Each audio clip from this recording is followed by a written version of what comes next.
Ghost project mo lang ihimo. Imo lang nilang ayuso na papilis kamay. I-claim na yun nila ang bayad sa land bank. Sila na magbahin-bahin. Ang bahin-bahin na nila. Una na itong mga hawd. Mga hawd doon sa taas. 800 billion! 800 billion! Saan nung magurot ang mga kung hindi ba nga una ko mupirma sa BICAM report tagay o sa akong kopya para mabasa na ko. So maupay gusto sa mga kauban. Kung sa'yo hihimo, pagkasunod nga meeting nga mo, wala ko kita kopya, diretso na ko ipapirma. Noon na ako na mupirma magpala. Kung ako lang makitaan, kung sa'yo akong pipirmahan. Wala ko mupirma. Tungkol kaya una ito nakita mo. Nagdula ko. Nagatong akap. Di ba kamo? Ang nakalawan na sino ng akap siguro. Kapalan mo. Kapalan mo. Ang Davao City. Di ba ang akap at tumahula? Isa ka nila ang nandito at di ba kapal sa administrasyon at tumahula?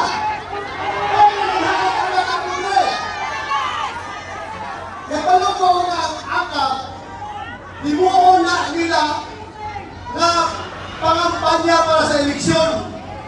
So ako din gihalang. Pag-abot sa amuang sa Senado, katong ITSGAP, House General Appropriations Bill, pagpasa nila sa amuan, nagsabot nila ni Senator Ivy Marcos. Kaya siya man ang chairman sa DSWD budget. Dili nato, di ta musugot nga na ay akap niya kay binuang na, klaro kayo ng pambutbayin ka na. So wala si musugot. Ang ilahang di dalang na version sa mua, sa GAB, gitanggal na mo akap. Pagpasa dito sa Senate version sa BICAM, dito na, ibalik nila ang akap na 62 billion. Asan lang ang ipagkuha? Ikuhaan nila ang AFP Modernization Program o 10 billion. Dito lang ibutan. Ang sakit pa, ang PhilHealth ikuha ang 60 billion para dito gamiton.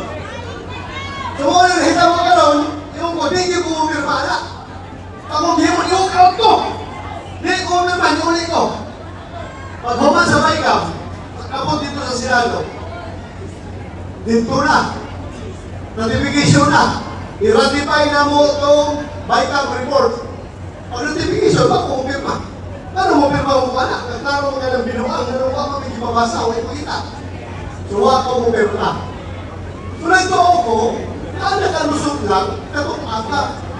Yung muna lang 62 billion. Ang akap.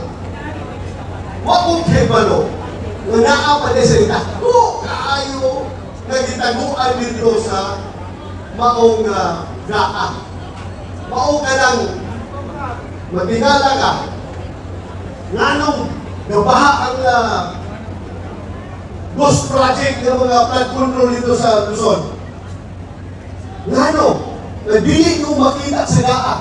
Kung saan ang project na nag-control, kita ko sa GAA. Kaya GAA, General Appropriations Bill, General Appropriations Act, mao ka na ang balaod na nag-autorizar sa gobyerno nga mo gastos para sa mga programa sa gobyerno. Paano sila ito mo? Dili nyo makita. Dili makita. Pero nagbaha ang ilahan dos projects ito. Ngano dili makita?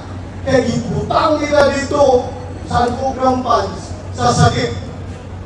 Sakit, dahil ito ang sakit. Murag strengthening assistance for government infrastructure and social program. Dako kaya siya na funds. Dito gibutan sa ilalong. Sa panahon ni President Duterte, sa 2022, kada nasakit na pondo, unprogram na ang programa. Ipasabot,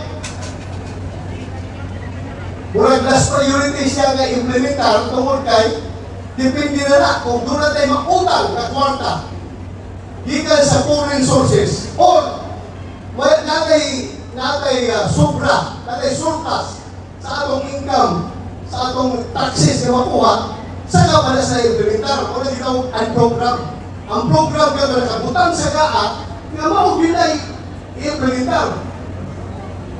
So, in short, dito nila ginabukan atong sabi program. Sa panahon ni President Duterte, 2021, ang nasabutala ka na nito, 157 billion. Maka 2022, nahimong 253 billion tungod kay dunay COVID intervention program. Sa COVID, itaas siya, 257. Kapan, pag-abot sa 2023, kung dili na si Presidente Duterte ang Presidente, si Marcos na. Pag 235, tungkol sa COVID, abot sa 2023, wala na yung COVID, nahimong 800 billion. Marami! 800 billion! Isa ko nung mahurot ang pag-ahak. Pag abot sa 2024, himuwasan na gamay, himong 780 plus billion. So, hindi ka lang asa gamiton ka lang ang kwarta. Dito na nila ginakuha, ginakaw-kaw, na lang gigamit para sa flood control program. Nang tanan flood control program, mga taga DPWH, hawag kayo. Ano to? Asa mo lang? Gusto ninyo rin mag-flood control na? Kaya, ito lang. Sige, butan ka. Ghost project, walang ihimo. Imo lang nilang ayuso na papilis kamay. I-claim na yun nila ang bayad sa land bank. Sila na magbahin-bahin. Ang bahin-bahin na nila. Una na itong mga hawd doon sa taas. If you can remember, isulti na kining Diskaya kung dato tayo nga vlogger sa Kenya. Sulti na siya na 25% to 30% sa maong project, mundo sa project, muadto ka na sa proponent. Ang proponent na congressman na inahang ginatagaan sa 30%, mayon sa iya ka, dili na ni ako para ni kang speaker o kang sabi ko. Dito na, nagulabog dito sa investigasyon sa Blue Ribbon, ang siyermano si Senator Marcolita. Pero ginakita ko nila na murag maigo na magilipad. Maigo ang pan, masina may sa likod, hindi nila na maigo. Pagkahuman na ito, pagkaugma, gikunita na yun eh. Gialistan na yun ang Senate President, si Jesus Culero. Tanggal, si Marcolita, gitanggal, gikulihan. Tungkol kay maigo na dito ang investigasyon. Maigo na sila. So, nang applyan ni Senator Marcolita o kanang witness protection program katong mga Diskaya. Paano siya nagsulti? Dili na ko ini. Kaya siya ang most guilty. Ina-press daw na siya most guilty. Kung siya most guilty nga, siya ba ang mastermind nga na? Dili. So, dili siya most guilty. Dili siya most guilty. So, ingon mag-iwan ka, kung hindi siya himuon na street witness, kung ibalik nga itong mga kwarta na inakawag, pwede mo na. Dili ka na. Pwede.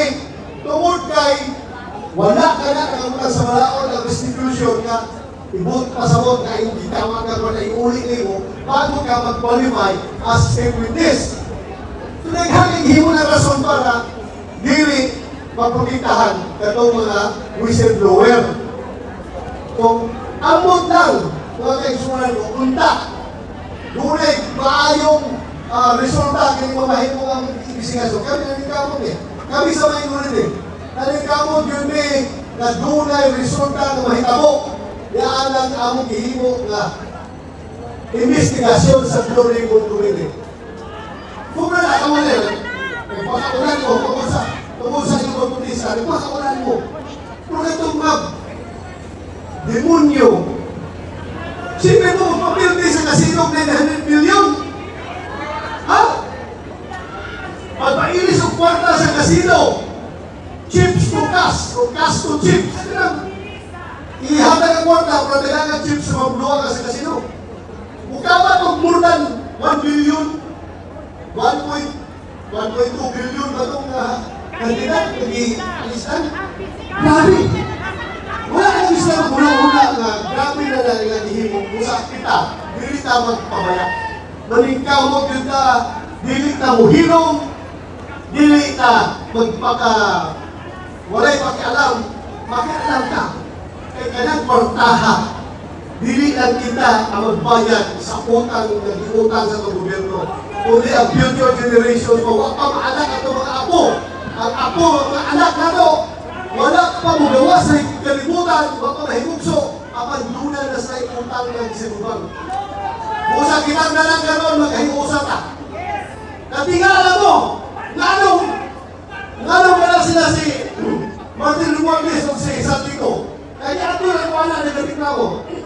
Ngano? Kung magka-gasto sila sa mga taga-ICC ng Manhindri para paibisigahan ang war on drugs, kung makapag-bribe sila o makapag-handlock sa mga opisyal sa PNP para mabaligtad, mutistigo against kay President Duterte, unlimited ang ilahang pundo. Ito na igigan na sa mga tinawag nila sa tuwang kwarta sa gobyerno.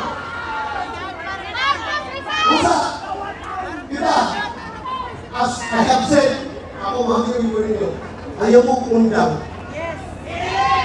Nabasa naman ta, naliligo na anda. Diba? Kung na po, pinakotason. Ako, nag-awag na po ninyo, kaunta. Sige lang, mahalang nasukot na sa ilaha.